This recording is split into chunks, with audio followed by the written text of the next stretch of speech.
Okay, so this is step 3 for the sourdough bread making process.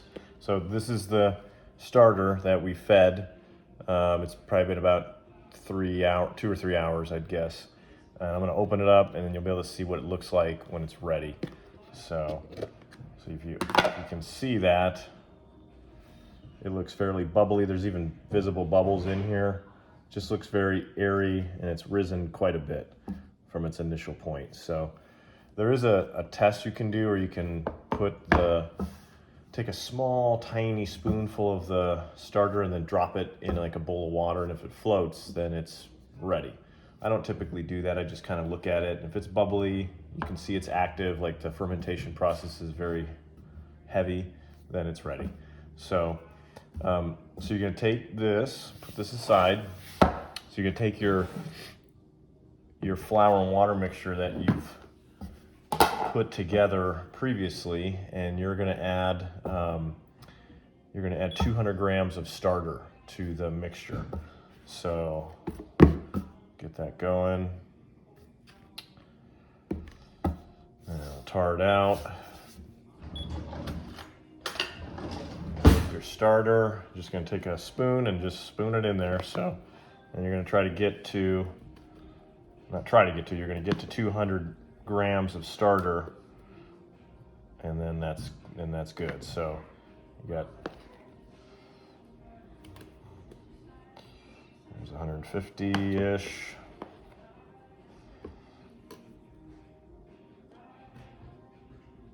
And there's about 200 right there. So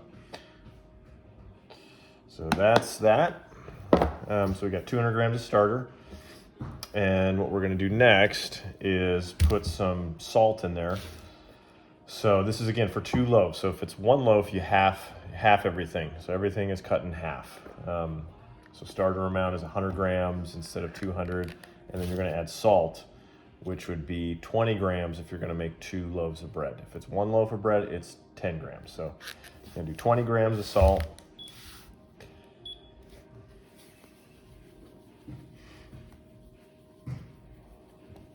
Well, it's a little over, but that's fine. So that's it. So then everything is ready. You've got your salt and starter added to the bulk flour amount. And now all you're gonna do is mix it. So I'm gonna just get this out of here because we're done with the scale for now.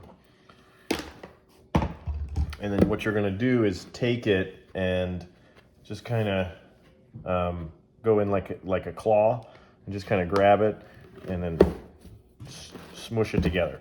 Just kind of claw it, just mix it really. Get in there and just mix it nice and vigorously so everything's mixed together and it is well incorporated, the salt and the starter, to the bulk flour mixture. So then a couple minutes just mixing it.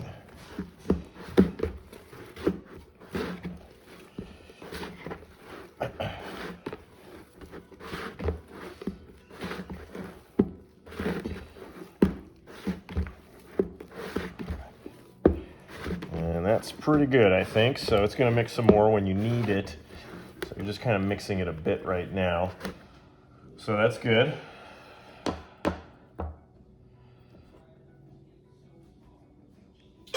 And then that's pretty much the third step. So I'm going to let it sit for about 15 minutes. They suggest that just to let everything kind of assimilate together. And then after this step 4 is basically the kneading process of the dough. So I'll show you how I do that, and then you could do it by hand even, but I use a KitchenAid mixer and it works out really well. So that's step 3.